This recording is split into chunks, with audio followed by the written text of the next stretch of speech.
Awesome, thank you. Hi, happy Friday, and welcome to another fun night of beading. And tonight's class is our SuperDuo cuff. And so this is it's a herringbone stitch with SuperDuos, and it's a super fast design with lots of potential to customize, use any colors you want, and create patterns. And one of the really fun things you can do with this design, in the handout, there's a blank pattern making sheet that you can use to sketch your own design and stitch it up. So that's just a little fun way to put your own personalization on your design. And on the mat here, what I've got is two different colorways. So this is the one that was the original design here. And here's a version that I've got going where we're going to add some thread to it. So I can show how to add thread. And then here was like another fun spin that I did on the design that was kind of like a chevron pattern.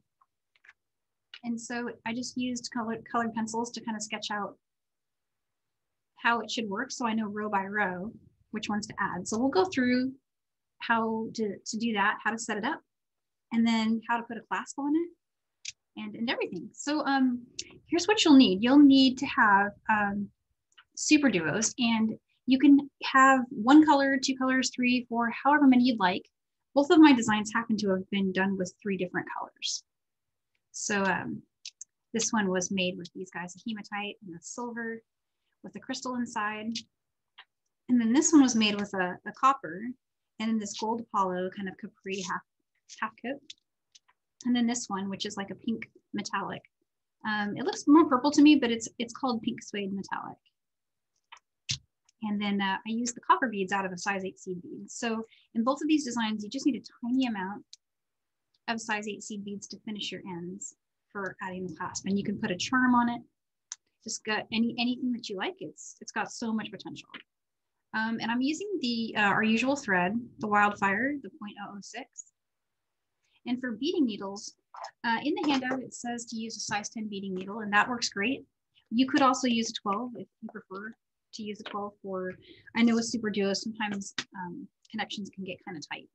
So either a 12 or a 10 will work.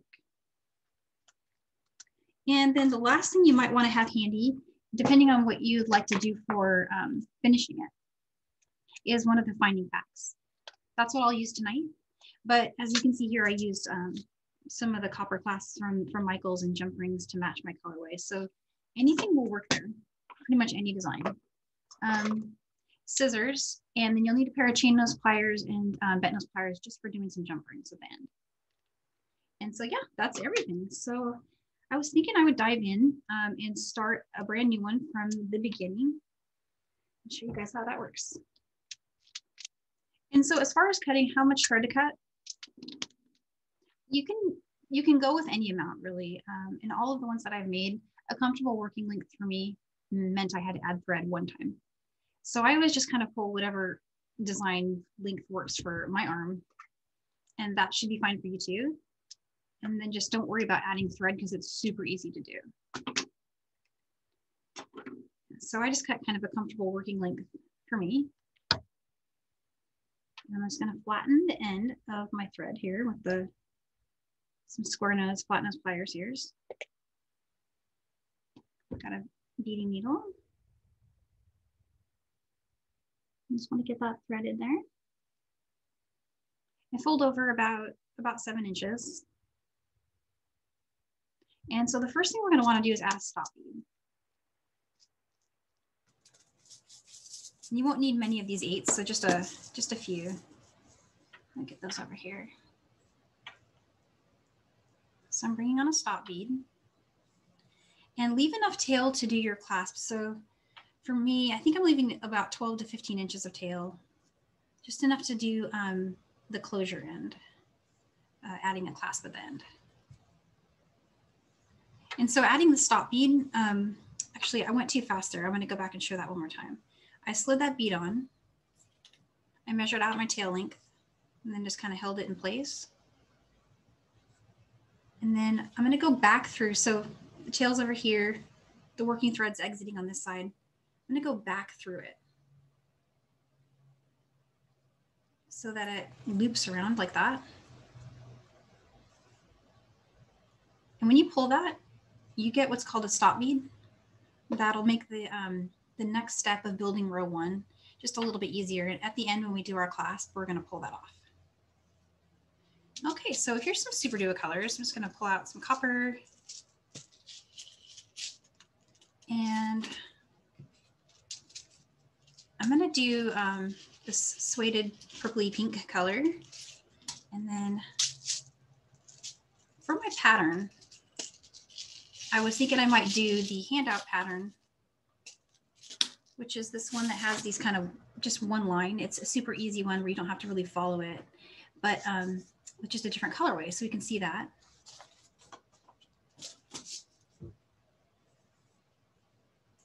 And so that pattern has one color on the edge and then a new color in the center. You could also just do 2 colors. I was kind of playing with what I thought might be cool for the class. So I'm going to probably just stick with my handout one. So this, and then the center color. So I'll do the copper and then I'll do the metallic purpley pink here. And then I'll do this kind of like half coat Labrador in the center. But anything works there, anything you like, and experiment and see what design you like. All right, so in my pattern, I had these 2 colors first. Now I'm going to get one more size 8 bead. String that. And you only have to use these size 8 beads in row 1. We won't need them after this. So here's my center color. One more of those size 8 beads. And then I'm going to do the other side. There's that purpley pink and the copper color. And here's where the stop bead kind of helps a little bit because it's going to hold my row 1 in place. And what I'm doing here is I'm putting all of the SuperDuos so that they're pointing this direction. We want the, because we're going to work in the top. So actually, just in case I have any beginners, I'm going to explain a SuperDuo really quick. So these beads have 2 holes and they're symmetrical. So when you're first stringing them, it doesn't matter which hole you pick up. You just pick up the first, whichever one you get. And when you string it, I'm getting ready to do my second row and I'm going to turn up into the top hole of the SuperDuo. So I went through the bottom hole and what's become my top hole is just because it's pointing this direction. I'm going to turn and go through that top one right there. And it'll spin around a little bit, but once you get this row locked in, it'll stop moving and it'll become much, much easier. So there's the turn. So just to show you what I did on another one, I had strung it like this and then just turned. See how we're through one hole here? I just turned and went through the top one. Oops. And see when you do that, the thread just kind of sits on the side and you can go on with your stitch that way. So I'm going to come back out through that. Okay, so I did that turn. So now I'm exiting from the top hole of that last bead that we strung, and I'm going to start working in this direction that way, adding SuperDuos as I go in the same pattern that I had before. So a copper, one of my pinks, and now I'm going to go through the top holes of these next 2 beads. So that's this purpley pink one and the first of the kind of half coat copper.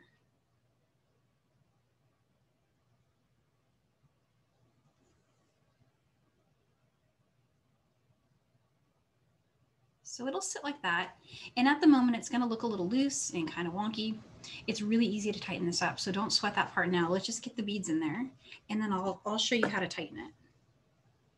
So I'm going to pick up my next 2, which were these, the center color. And I'm going to do the same thing again. I'm going to go through the top hole of the next 2 SuperDuo beads. And just pull tight. And then one last one, I'm going to add this purple color and the copper color, if I can catch it. There we go. And see, when I'm picking them up, I'm not worrying about which hole, just whichever one I grab. And I'm going to go to the top hole of this last one here.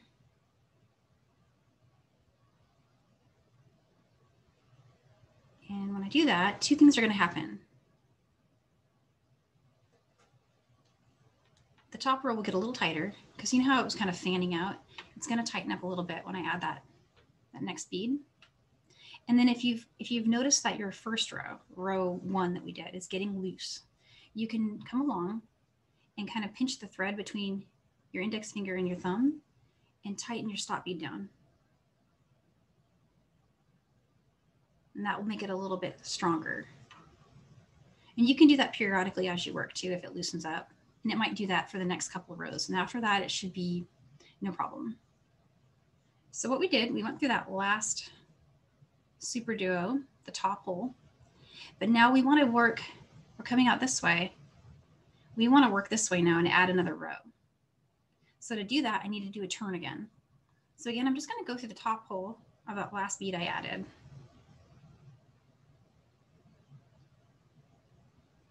And when you do that, this thread will sit on the side and it tightens it up a lot.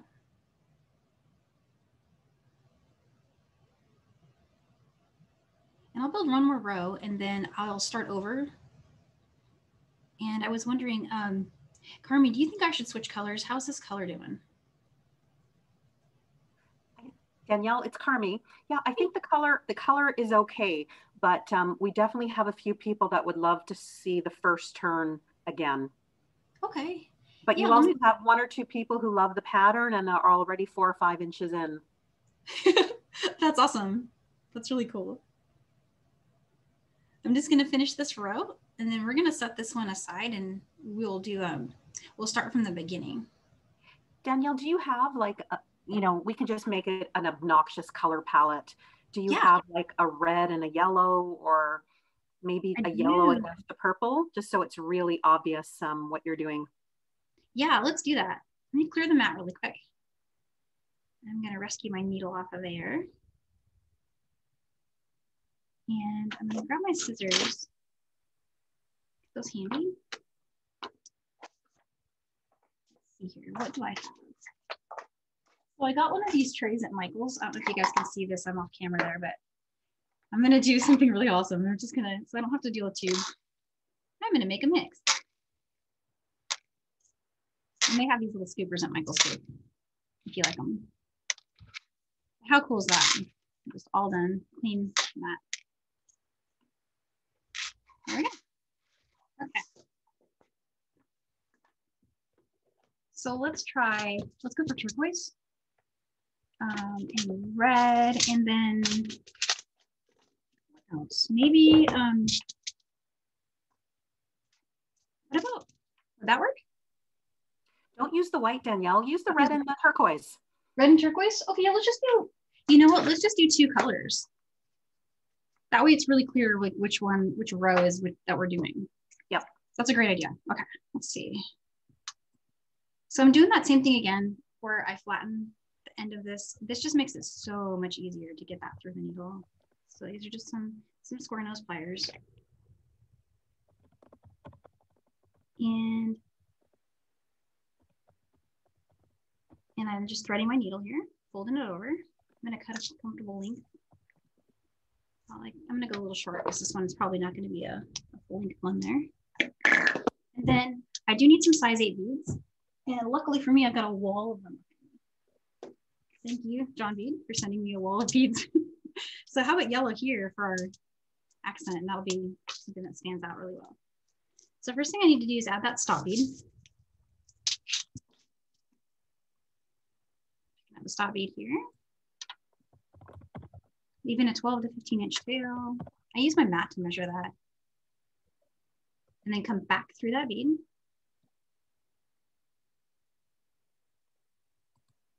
I'm going to tighten that up, and so that's our stop bead. It just kind of holds everything in place. Some turquoise, and here's a pop of red. This is a really cool color. It's like a cinnabar red. And it's got a luster finish to it. I don't know how much that's coming across the camera, but it's bright under my lights here. So let's see, let's go with, actually, no, let's go red. Let's go red first. So I string the red, and then a yellow. And then I'm gonna string 2 turquoise for my center color. Let's go back to some yellow here. This is the size 8 bead. And again, we only need that in the beginning row, and then we'll bring them back in at the end over the top of the design. Here's my red again.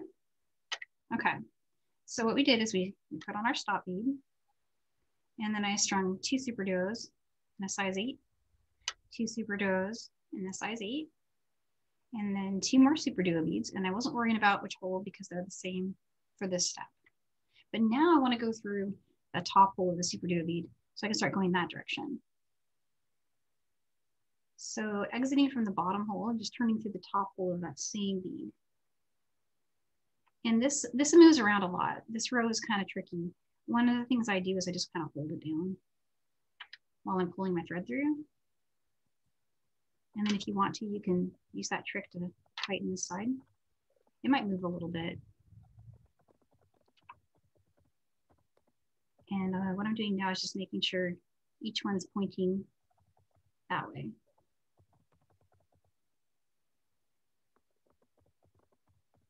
And so 2 more red SuperDuos. Again, not worrying about which hole at this point, just gonna go ahead and string them. And then I'm gonna go through the top hole of these next 2. So this one and this one. So it looks like that. And pull tight. And those 2 will just sit right on top of the first ones that we strung. I'm gonna move down a little bit. Okay, 2 more SuperDuos.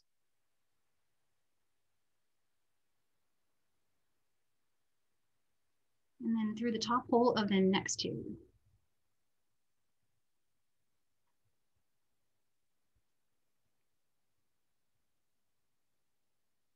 And again, this is going to be loose. The first, these first few rows, they move around a lot until you get to like row 3 or 4. And then it starts getting a lot easier. So here's 2 more SuperDuos. And I had just exited from the top hole of this one. I'm just going to go through the top hole of the next one here.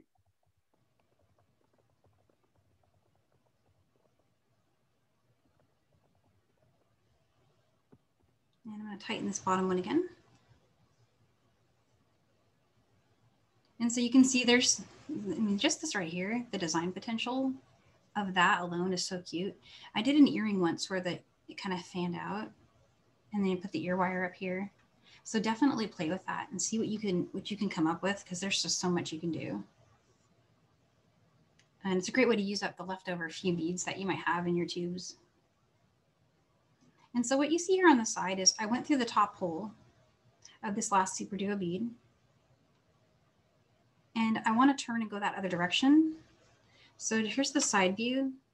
I want to go through that top hole here of that last one we added, the last SuperDuo bead. So again, we're exiting from this one, and I'm going to turn and go through the top hole of this one. I'm going to tighten that up a little bit.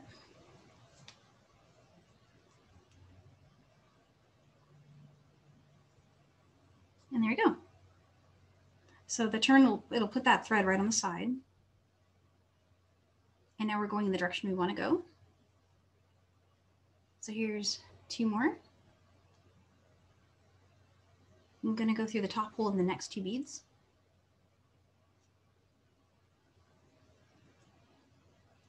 And what you'll see happening is it'll start to square up, meaning it won't do this fanning out very much anymore after we add the next couple of rows. So here's 2 more. Went through the top hole of the next 2. And here's 2 more.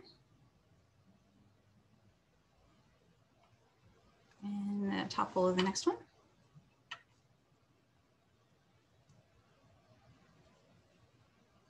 right. So we'll just do a few more rows.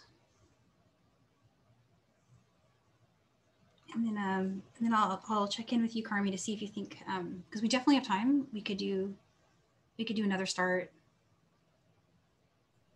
Different pattern, different colors, different. And I was going to mention also, with this design, you're not stuck with 3 columns. And so why I'm calling it a column. Each of these is a column, and in herringbone stitch, you have 2 beads that become a column. You know, when you stitch them this way, that's just kind of how I've been referring to them. But you could add more. You could have, there's 3 for me here. You could have 1 on each side. You could just go up or down from there, as long as your first row is an even number and you have an 8 between each one. You got it. So you can make like a really wide cuff. You can also make one that's just 1 column. Just a single column for like a kind of minimalist, like a more dainty bracelet. That works too. So here's that turn again. I'll turn and go through the top hole here. All right, so Carmi, what do you think? Start over again or maybe keep going a little bit? Danielle, I agree. I think that starting is the most important part, because once you get going, you'll go. So yeah. Let's show the starting one more time, and then we'll focus on ending. Sounds good. Yeah, let's do that. I'm going to ask everyone who's on the sidebar, is anybody confused about starting? If they would just like to let us know, because once you get going, row 1 is always the hardest, then 2, and then you're good to go. So we've got a couple of people definitely who need to see it. And a lot of people say the instructions are clear. So you have a lot of people who get it, Danielle, but let's show it, and then we'll go to finishing. Great, yeah, sounds good. We're doing so great for time. I think we'll have lots of time to show that, and I'll show adding thread for sure, because I have a sample ready to go for that. So I have I'm not leaving as long a tail on this one as I should. I'm just getting going by putting that stop bead on. And then when you pull tight, your stop bead will sit in place. You can see that little piece of thread just kind of sits on the side of it. And let's change it up. Let's go turquoise red. So here's a turquoise color. And again, with just this first row, we're going to space it with a size 8 seed bead. That comes in handy later when we add our clasp. You'll see at the end how we do that. 2 more. And here's a size 8, and then 2 more. And this is where, if you wanted to change up your counts, you could do that here. You could keep going, another 8, 2 more, another 8, 2 more. You could stop here and just do 2. So lots of potential. Try all that stuff out. I'm going to do that turn again. So we strung these all just through, one of the holes. Now I'm going to turn and go through the top hole of the last bead that I added. Pull tight. And if it's getting super loose on you, you can just come and pull that stop bead closer. And then pick up 2 more SuperDuo beads and go through the top holes. So the top holes are going to be the ones that don't have thread through them of your next 2 SuperDuo beads.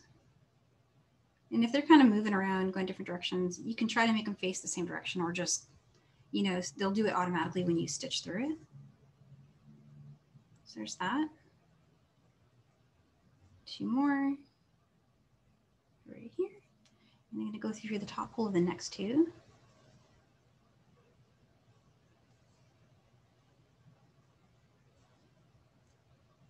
And pull tight. And here's my last 2. And going through the top hole of the last one, we added in row 1. And I'm pulling pretty tight here. I mean, my tension isn't crazy, but it's not loose either. I'm using some pretty tight tension. And these first rows, I'm just tightening them every time I go. So now I'm going to turn and go through the top hole of that last bead we added.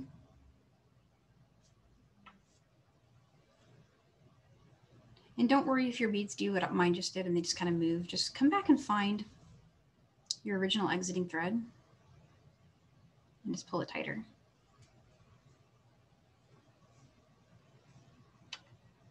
And it can help to press down or hold it in your hand while you're working. Either of those will work great. And as you add each row, you're just picking up 2 and going through 2. It's kind of the pattern there. Just pick up 2, go through 2. 2 more. And going through these 2 here. And with the last ones, you're only going to have 1 bead left to go through. So I picked up these 2, and then I've just got this one. So just through the top hole of that last one, and tighten that up.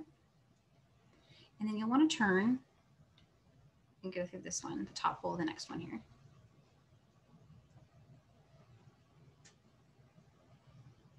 And that's it. That's the whole thing.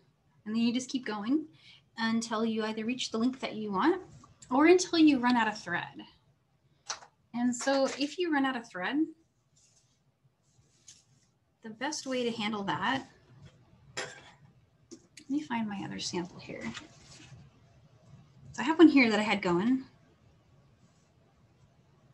and it's got a pretty short strand here. I stopped with at least about 8 inches, 8 or 9 inches on my, because I'm going to use that for weaving in, but I didn't cut it yet. I'm just leaving it aside for now. Get some new thread, do our usual thing with getting it ready. And then I just need a needle.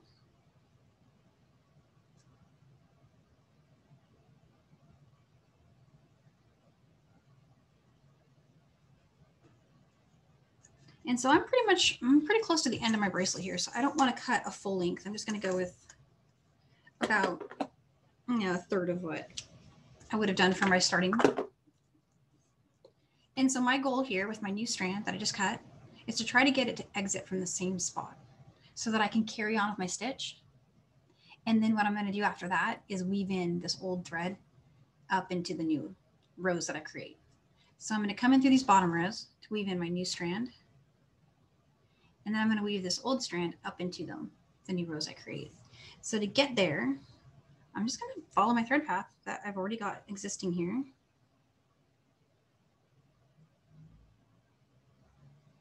And you can try to do some turns, and I'll show you what I mean by that as we go.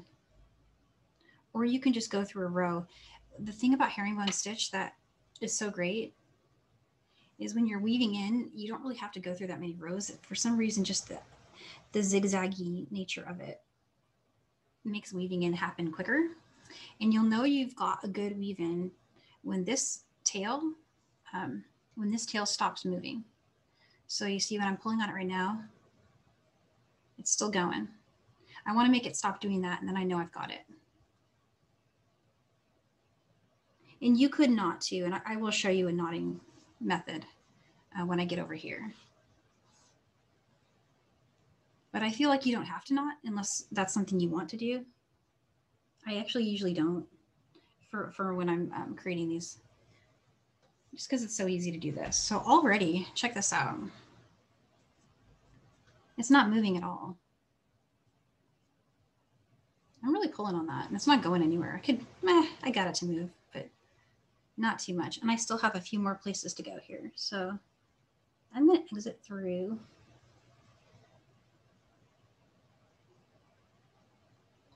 Those two. See, I'm following the thread path that is already there from when we added these beads. And now on the side, you can see I'm exiting from this bead right here. I'm going to turn and do that same turn we always do. And come up through here. And now I'm exiting from this bottom hole. And depending on what row you chose to come in, I came in at this one because I wanted to show a way to solve it if this happens to you. But if you came in through 2 holes down from the top, you wouldn't have to do this. You'd be exiting perfectly from here. But if you came in like 3 down or somewhere else in the work, you're okay. You can still get to where your thread's exiting here. Here's how to do that. Just turn and go through top hole of that bead. And now we're going to use the side as a bridge to turn. So see, we have all these little thread bridges on the side. And you just pick one up by going under it and pull through. And now come up through that hole. And now I'm exiting from the same direction as my old working thread. So there's one way to add thread. Now, if you came in through the one that's just, you know, one down from here, and let's say you wove in this way, and you just kept going, and then you turn and you came up here, but you felt like, you know what, I don't know, I only went through one row and I want it to be stronger. If it worries you at all, at this point, you could take and knot this. Just be mindful when you do that on your pass back, you're going to have just a little bit of a tightness with getting your needle through here, because if there's a knot blocking your hole. But that said, you'll be able to get through it. It's just going to be a little bit tight. So there's two things to think about when you're weaving in. I'm going to come back over here, and now that this is pretty secure, I'm going to trim it. If you have a burner, go for that. If you don't, just take some scissors and push down with the scissors and pull up with the tail and this trim, and it will kind of settle in there like that. Okay, and I'm still ignoring my old working thread. It's just hanging out over here. And now I'm going to add a few more rows.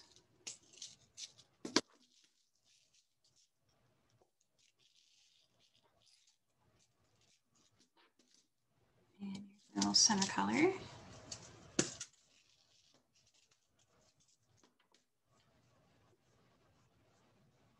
Okay, and this pattern just had a hematite and a silver. Just going to the top holes of the next two.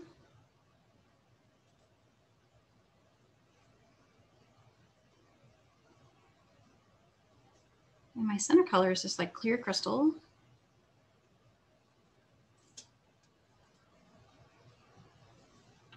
And then silver, and then back to the hematite. So I'm going to make 2 more rows just really fast, and then bring my old thread up into it. How are we doing on time? We're good.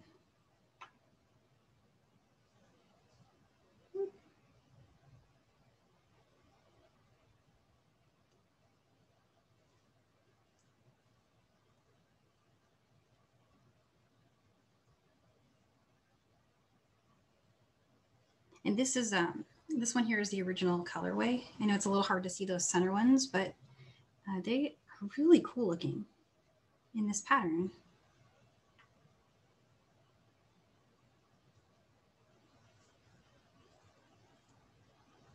Here's that turn.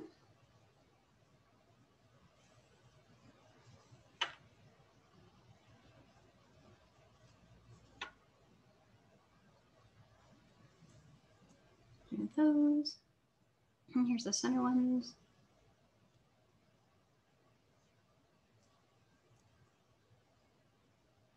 But I think I'll switch back to one of my other colors to show putting the clasp on.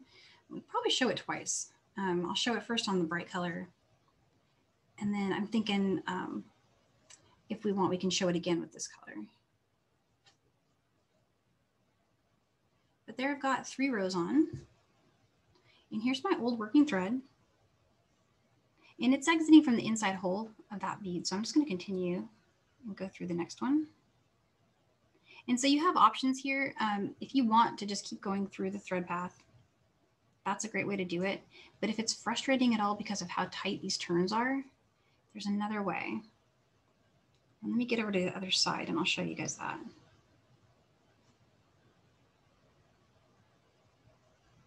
There's always lots of options. So I'm just coming along, following the same path.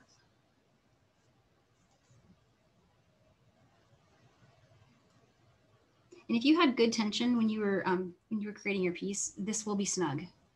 If you're having problems with it, go ahead and switch to a size 12 needle. Another trick is just to kind of wiggle it or bend your bracelet like that. See, like that? That can also help you get through those holes. So now I'm on the side, hopefully. Here we go. Where am I? There we go. Okay, so once I'm on this side, I'll show you guys another way you can weave in where you don't have to go through the center of your work, which can be really helpful, especially at the ends where it starts to get really tight. So with your thread exiting from this side, you can just go through the sides. So I went through the top holes of these next two here, or the top hole and then the bottom hole, sorry, of the next one. Pull through, and now I'm just gonna turn the top hole of that same bead, come up through the next one, and then you could just keep going like that, just using those side ones to weave in. That is a great method too. But this one's pretty good now. I'm gonna go ahead and trim it. Make sure I'm trimming the right one. There we go.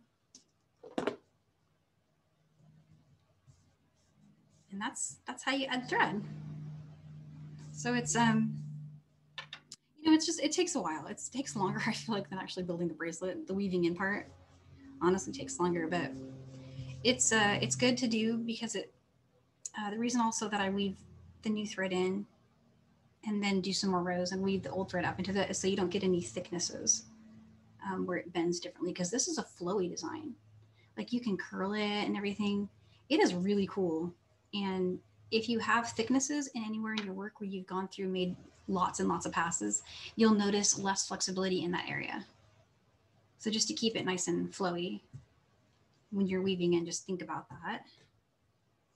So let's put a clasp on. Let me grab, I know this is a really short sample, but we can do on both designs here. So we can I'll show it on this one and we'll show it on this one. This one's easier to see, I feel like. So this design has a difference. The top and the bottom are different. So the top of your design is going to end with these kind of open flower, open leaf kind of configuration, but the bottom has them going closed. So the clasp configuration is different on both sides because of that. And of course, this isn't the only way to do it. There's a lot of different ways to end these designs. This was just the way that I thought was the easiest, made the most sense. And I'm going to show you really quick what it looks like here. One side, the open side, is going to have like a little triangle. The bottom side is going to have a loop. And that loop will come out of the seed beads that are on the side. So let me find my other sample because I think it might be better to show it with that. So here's the loop side. And then this is the top side with the open flowers. So let's build the top side first, since I've got my needle on that side. And we're going back to the size 8 seed beads. I'm using these up here. These are size 8. I picked up one. And just like, you know, when we were adding the SuperDuos, just go through the top hole of the next two.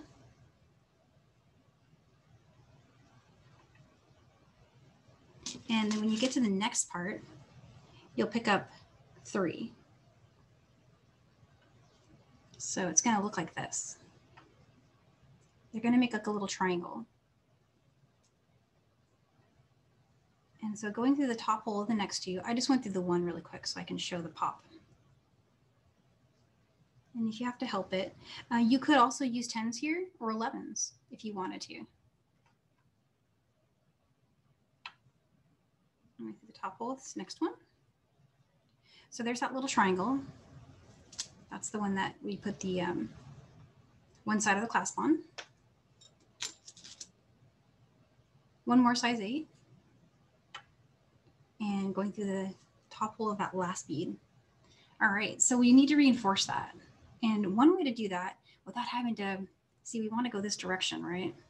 But you don't want to weave through all of those and come back and go. That would take forever, and it would be really, really difficult to get the needle through on that third pass. So again, we're going to use our handy thread bridge here on the side to make a turn. So I'm just going to go under that.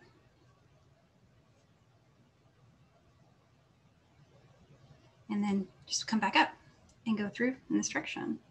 And how that looks on the side when you do that is you just have this little kind of overlapping pass, and you don't see it, especially on a design in like this colorway. See, you don't even see that. It's totally fine. And I'm just going to go down through this bead and through all 3 of those size 8s that we added to reinforce it. And then down. You'll end up doing kind of like a 1 bead at a time at the SuperDuos, especially after you got a couple thread passes through it. All right. And when you get to the other side, you'll notice you don't have a place to pick up. So in that case, go ahead and just go through it.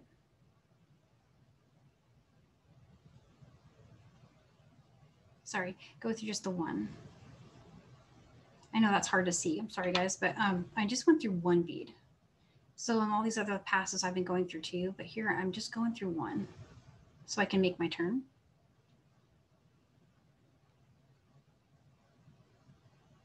And now I'm going to go that way and exit out the side, right? So going through those 2. And it's just another way to get where you need to be. So much of beading is just weaving around.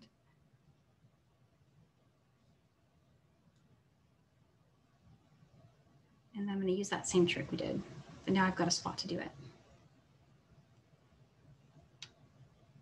So I'm picking up that thread bridge, and turning and coming up through here. So you could also just weave all the way through, but I feel like that's faster. And you could also just say, hey, when you get over here, if you didn't want to do all that, you already have 2 passes with this very strong thread through that triangle shape. You could say, you know what, I'm not going to worry about it. 2 passes and I'm happy. Another thing you could do is you could turn just through the center, come over here, come up and go through it 1 more time, and then end over here. So wherever you feel like doing that last turn, or if you're just comfortable with just 2 passes, I really think both of those are just fine. So now just to weave in, same thing again. You know, we're just going to go through, I did this, so I'm going to go ahead and pass through all my other beads.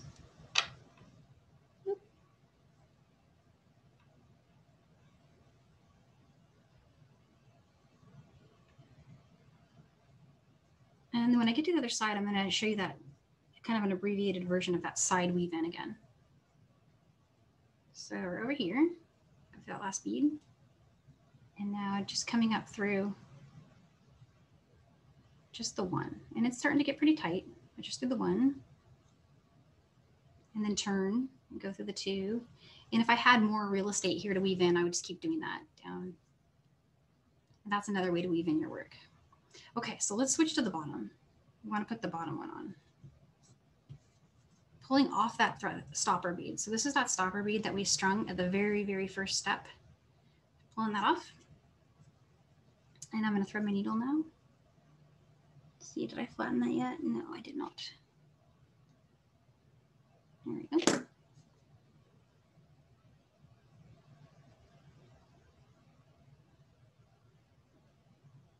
Okay, so from here, we're going to need to use the side to turn again so we can come back in this direction. So here's my side view. Let me get rid of my other working thread so it's not confusing. I'm going to get rid of that.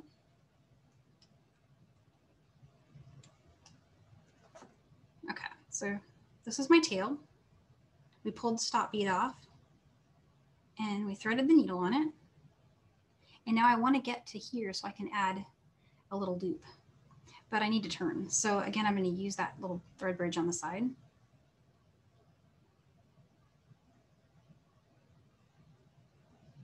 And then come back up in this direction. And it also has the added bonus of, see those kind of wonky loose beads, it tightens them up. And then through here.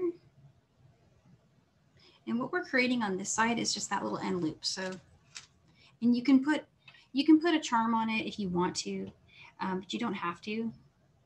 I did because I thought it looked really cute. But all you need to do to create the loop for whatever you want to do with it is just string 4, size 8. You could also, if you wanted to, try size 10s here if you wanted a more dainty looking loop, because this makes kind of a bulky loop. But I think it still looks really great. And it's also really strong. And if you're using colors like these, it tends to blend in so well and match so well that Really, you just want to play with it and see what you like, but you can change that up if you want to. And so here I'm going to turn again, going through the other side.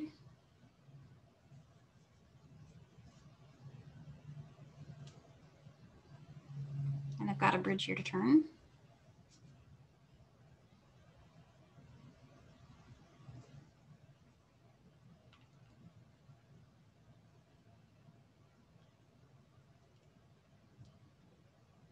All right. And so there's 2 passes through my loop. I've gone through that next SuperDuo bead. And so if you wanted to here, if you were deciding that you wanted to not go through here and do this turn again, or you didn't want to reinforce it again, you could also just come up through this bead and go through. I think that would be fine. I tend to just like to keep going. And what I would do is I would thread bridge the side again and come up and go through. This is a really tiny version of that. It's actually kind of a cute earring too. I could do tassels or like just a bunch of little tiny seed beads hanging from that. Like the ear wire would be up here. And we could have just like strands of fringe coming off the bottom. That's kind of cool. That's another idea. So we've got a good amount of time. Was there any part of that Carmen, you think I should repeat? I could repeat it with this one. No, Danielle, sorry, everybody. I did lose my Wi-Fi and then I watched it on my phone till I got back on. Oh, no. And yes, I'm going to hold Zima completely accountable for me losing Wi-Fi because she jinxed us by saying we've never had an issue. So, thank you to everybody for answering questions while I was gone, and Millie. So I think you did great. Sidebar's very, very happy, and they love how this came together.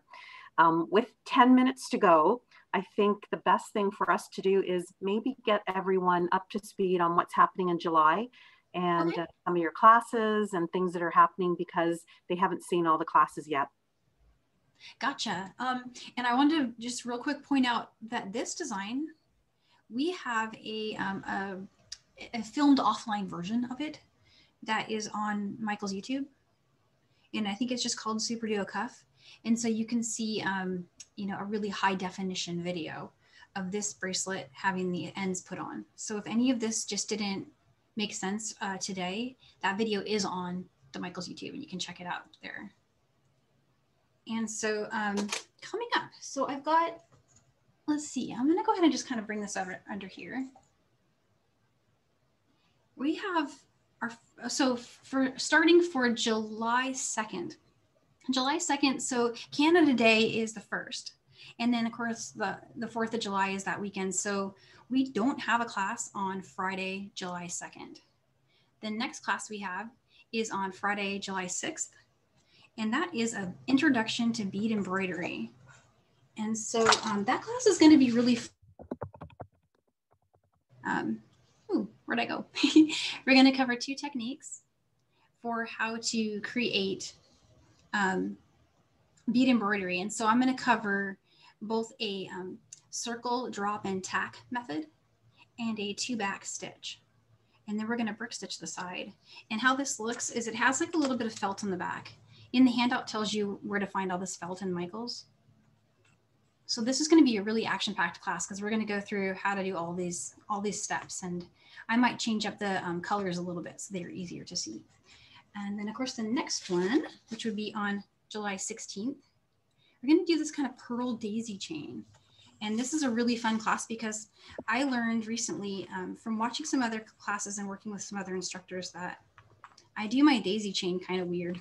And I didn't know this until now, but I have a totally different way of doing daisy chain. And so I'm going to show you guys my version of that on July 16th. And again, that's still at 5 p.m. Central Time. And then we have something special on the 23rd. So July 23rd, we have the very first like experimental 2-hour workshop that we're going to be doing.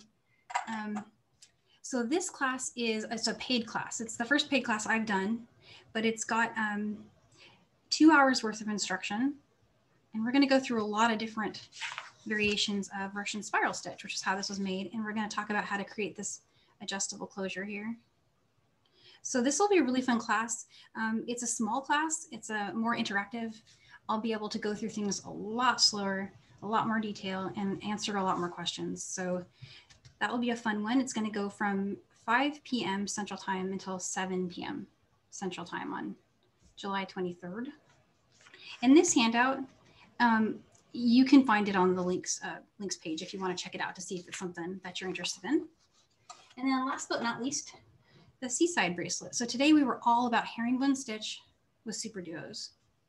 But this class is peyote stitch with SuperDuos. So there's all the stitches you can do with regular round beads. You can also do with a 2-hole bead. And so I thought we'll have a fun time embellishing a nice summer cuff. The date for that, July 30th, and that's at 5 p.m. Central Time. And so I checked this morning and all these are up for registration. I know the Russian spiral stitch is not in the same location for registration as these are. It's under the cutting edge classes. You'll see a bunch of Cricut classes next to it. So that's where to find this one. And these are in the usual place for registration.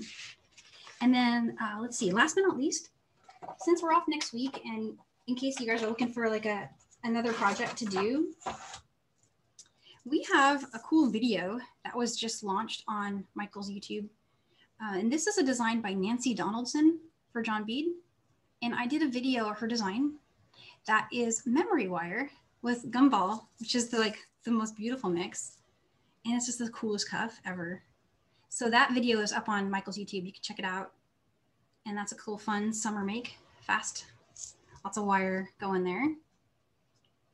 And yeah, so that's all of the stuff we have coming up in July. And Thank so, you, Danielle. Sidebar is full of many accolades for you. It was a great class and great information. We are definitely want to reassure anybody that was worried. We are doing classes right through the year. And I can tell everybody that Danielle is busy putting together her classes for September. So you're going to be with us on Fridays for the next little while. And it's great to see everyone again tonight. Absolutely. Yeah. We've got a lot of really beautiful things coming up in August. I can't wait to share those. All right. So everyone have a great weekend and a great Friday. And I'm looking forward to seeing you guys back on July 6th. All right. Have a good weekend. Bye.